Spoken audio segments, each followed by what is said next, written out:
Right. Listen here. It was a chilly New York morning, the kind where the skyscrapers cast long shadows over streets slick with yesterday's rain. Commuters shuffled along 6th Avenue with their coffees, half awake, half annoyed at the traffic. And in front of the Hilton Midtown Hotel, the usual crowd of polished executives were preparing for yet another conference. Another day of jargon about value-based care and synergies. Then it happened. A man in a mask stepped out of the shadows, raised a ghost gun fitted with a suppressor, and opened fire. 5 sharp cracks, muffled but unmistakable, shattered the morning calm. Brian Thompson, the CEO of UnitedHealthcare, the largest health insurer in America, crumpled to the ground before he could even make it through the hotel doors. The shooter dropped shell casings that clattered on the pavement, each one etched with grotesque little slogans: deny, defend, depose, a twisted nod to the company's own reputation for rejecting claims and grinding patients down with appeals. A recent Senate report slammed the company for denying nursing care to patients recovering from falls and strokes on its Medicare Advantage plans.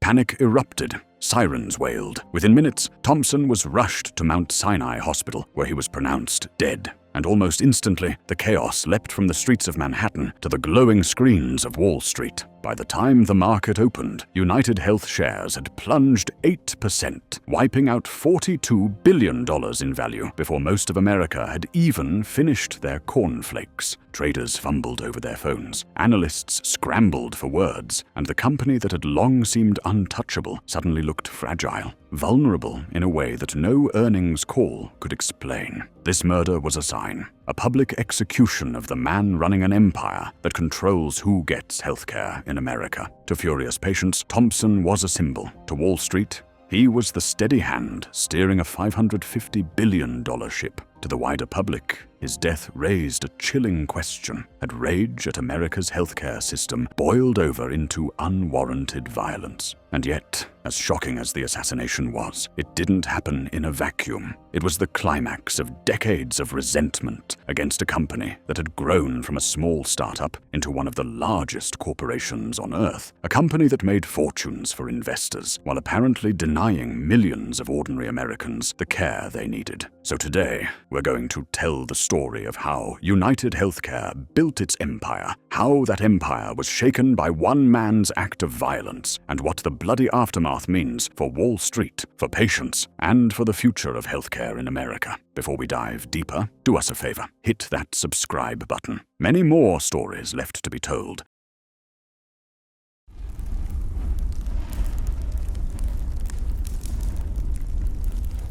UnitedHealth's story starts quietly. Back in 1977, in Minnesota, of all places, hardly the glamour capital of capitalism, a group of doctors decided they'd had enough of America's messy, expensive healthcare system and thought they could do it better. At first, the idea was simple: manage care more efficiently, cut down on waste, and provide affordable coverage. Noble, if a bit optimistic. By 1984, the company had gone public. Shares traded for around $1 after adjustments, and the firm had the capital it needed to expand beyond its Midwestern roots. That's when the empire building began. Throughout the 80s and 90s, UnitedHealthcare snapped up regional insurers the way a hungry man clears a buffet. Every acquisition meant more customers, more premiums flowing in, and more power at the negotiating table with hospitals and doctors. By 1998, the company rebranded as UnitedHealth Group. Here at UnitedHealth Group, we are providing healthcare to millions of people worldwide.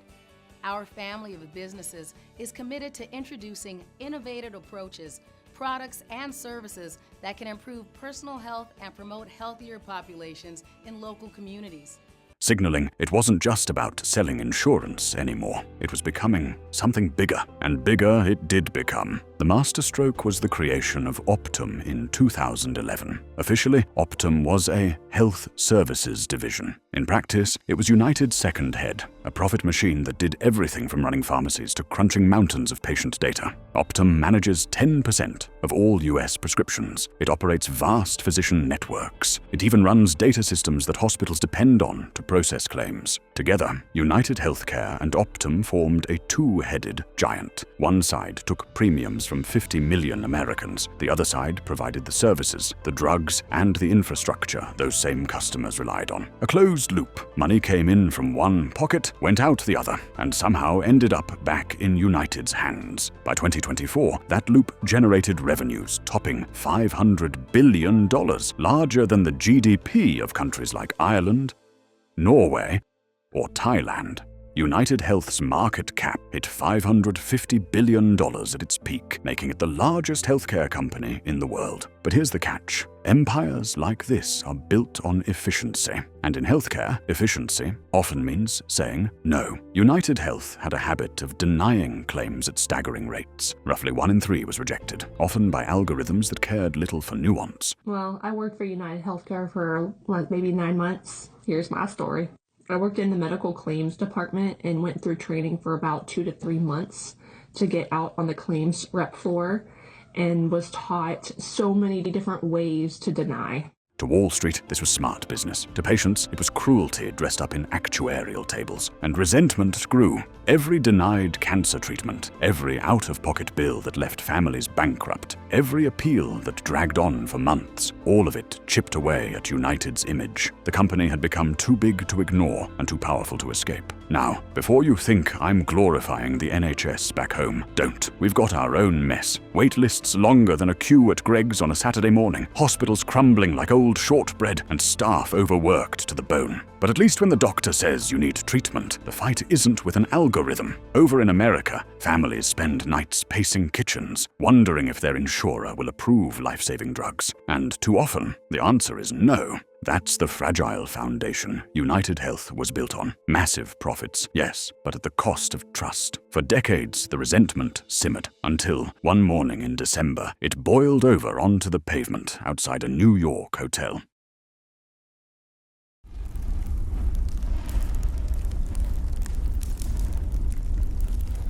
It was still early, the kind of New York morning where steam curled out of manhole covers and cabbies leaned on their horns like it was a second language. Inside the Hilton Midtown, staff were setting up for a healthcare investor conference, the usual circus of PowerPoints, stale pastries, and buzzwords about outcomes. Brian Thompson, the CEO of UnitedHealthcare, arrived just before 7. He was dressed as you'd expect. Dark suit, neat tie, the look of a man about to reassure investors that everything was under control. Thompson had been CEO since 2021, and while he wasn't the kind of celebrity boss who made headlines every week, he was known in the industry as steady, competent, and loyal to the company line. He never made it inside. From behind, a masked man stepped forward and fired. Cold, mechanical, deliberate. Witnesses described the sound as like someone slamming a heavy door, not the thunder of a normal gunshot, but a muted violence that cut through the morning. Thompson dropped to the pavement before he could even turn around. As the gunman slipped into the crowd, shell casings clinked against the concrete. Etched into them were 3 chilling words: deny, defend, depose. For critics of UnitedHealth, these weren't just random inscriptions. They were the very playbook patients accused the company of using when rejecting medical claims. Deny the request, defend the denial in court, depose the patient until they gave up. The symbolism was grotesque, but unmistakable. This wasn't just an assassination, it was a message. By the time Thompson reached Mount Sinai Hospital, he was pronounced dead.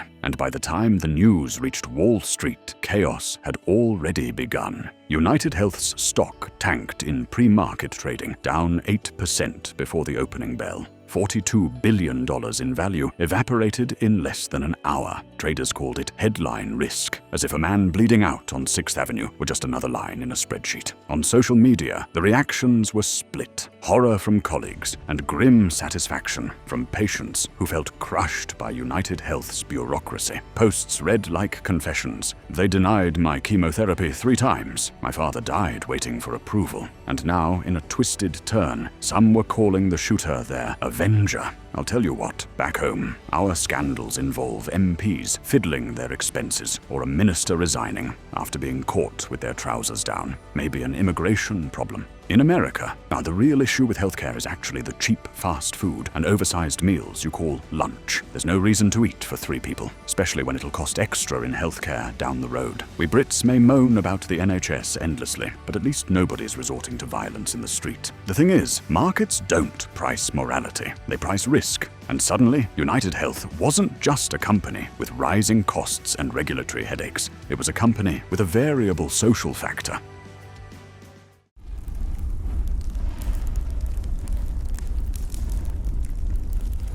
The numbers told one story, the mood told another. In the second quarter of 2025, UnitedHealth still reported revenues of $112 billion, up 13% from the year before. The trailing 12 months showed $423 billion, a 10% jump. Membership in Medicare Advantage surged. Premiums rose. On paper, the engine was still roaring. But profits? That's where the wheels wobbled. Medical costs ran $7 billion higher than expected. Net income sagged to $21 billion on a slim 5% margin, down from the fat years. Earnings per share came in at $4, missing estimates by 8%. That single miss shaved another chunk off the stock, compounding the panic from the shooting. From its peak above $600 a share in late 2024, the stock halved to around $310 by September 2025. Market cap plunged from $550 billion to $281 billion, the worst performer in the entire Dow Jones Industrial Average. It soon became properly strange. While small investors stared in horror at their accounts, the titans started circling. Warren Buffett, who treats crises like a personal shopping spree, bought 5 million shares. Michael Burry,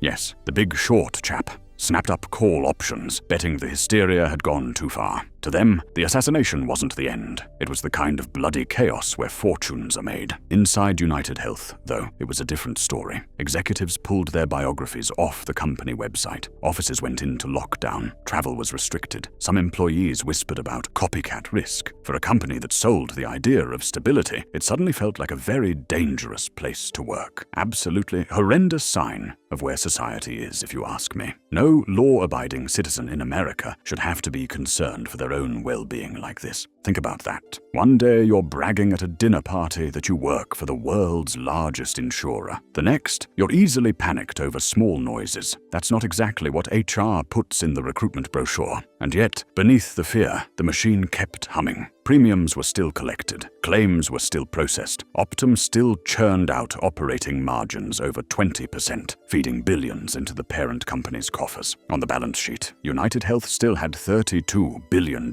in cash and $34 billion in EBITDA. Financially, it wasn't broken. But here's the rub. Stocks don't just follow balance sheets. They follow stories. And the story now wasn't about predictable growth. It was about a CEO assassinated on the pavement, lawsuits piling up, regulators circling, and the public's fury boiling over. The grumpy Brit in me can't resist pointing out the absurdity. Only on Wall Street could a murder be reduced to headline risk and valuation reset, as if a CEO being shot dead were no different than a supply chain hiccup or a missed earnings whisper. Ordinary families see their pensions gutted, and the market shrugs and calls it an entry point. Lovely jubbly.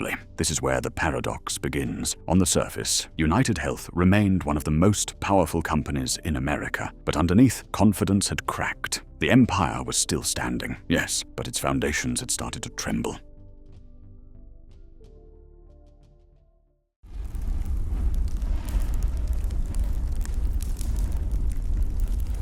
The assassination didn't just rattle investors, it tore the lid off a box of scandals that UnitedHealth had managed to keep simmering quietly in the background. With Brian Thompson gone, the company lost its human shield, and suddenly every regulator, every journalist, and every angry patient had the same question. What exactly is going on inside the world's biggest health insurer? The first crack was the insider trading whispers. Investigators found that Thompson and other executives had sold off about $117 million worth of stock, while the Department of Justice was already sniffing around United's business practices. New details tonight in the UnitedHealthcare case. It has admitted that the DOJ is investigating the company.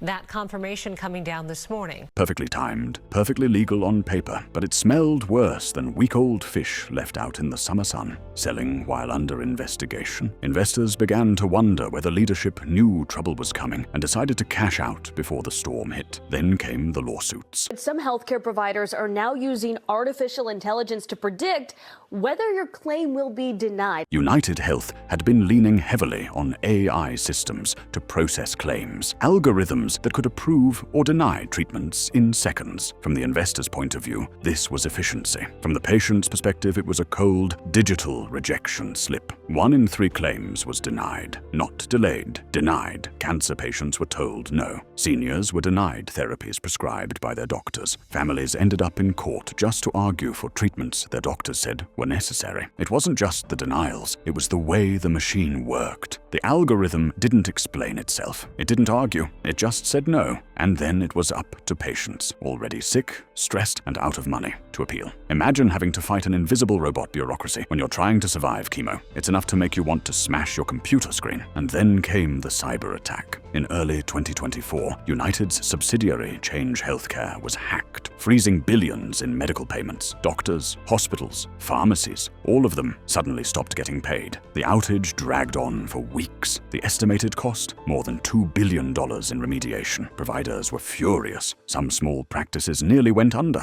Lawsuits piled up, and regulators took notice. Layer by layer, the scandals built up. Antitrust probes expanded, with the DOJ investigating United's stranglehold over pharmacy benefits and physician payments. Regulators muttered about vertical integration, which is a polite way of saying one company shouldn't own the insurance, the doctors, the pharmacies, and the data pipes all at once. Inside Washington, senators smelled blood. Hearings were called. Executives were grilled. The words monopoly, abuse, and market dominance started showing up in headlines. And UnitedHealth was no longer a Wall Street darling, but a political punching bag. And remember those etched shell casings from the assassination? Deny, defend, depose. Those words became a rallying cry for critics. Protesters showed up outside UnitedHealth offices, carrying signs with the same words scrawled in bold red ink. For decades, patients had been venting online about denied claims. Now, thanks to one assassin's twisted symbolism, the fury was visible on the streets. And what did Wall Street do? They shrugged and muttered about overhang. Lovely jargon.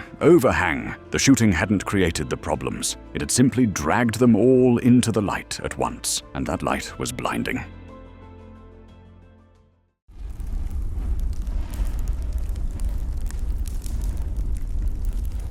From the outside, you could almost pretend nothing had changed. But inside the company, the mood was very different. Boardrooms filled with whispered contingency plans. Offices locked their doors. Staff who once wore UnitedHealth badges with pride now tucked them in their pockets, praying nobody noticed where they worked. It was survival mode, not for the company, but for the people inside it. On Wall Street, though, panic quickly gave way to opportunism. The act was still fresh, yet Warren Buffett was already quietly scooping up 5 million shares. And the maddening part, he and Michael Burry weren't wrong, despite the scandals, despite the lawsuits, despite the fact their CEO had just been gunned down outside a New York hotel. UnitedHealth still sat on $32 billion in cash. Its services arm, Optum, still pumped out 21% operating margins, fat enough to make a banker blush. Revenues were climbing toward $500 billion a year, the sort of number that makes even governments jealous. For all its reputational scars, UnitedHealth remained a juggernaut. And hovering over it all was the paradox. Too big to fail, but too hated to love.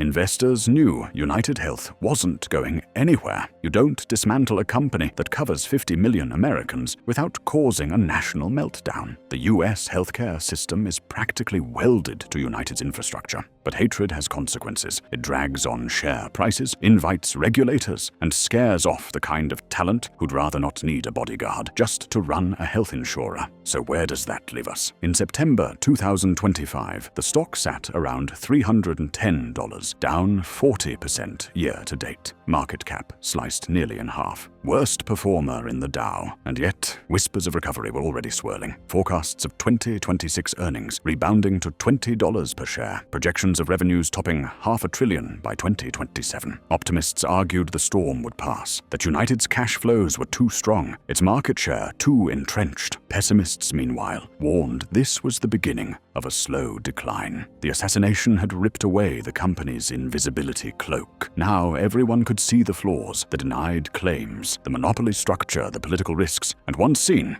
they couldn't be unseen. So can UnitedHealth recover? Financially, probably. Wall Street loves cash more than it loves morality. But culturally, socially, that scar won't fade. The empire is still standing, but the foundations have cracked. And that's the cruel irony. UnitedHealth may yet bounce back to $500 billion in value, but it will always carry the stain of being the company whose CEO was murdered in broad daylight. And the company so many people weren't sorry to see fall. Right. Well, that's enough corporate tragedy for today. If you want more stories like this, tales of greed, power, and the strange ways they collide with human lives, do us a favor and subscribe, because the madness of business never ends.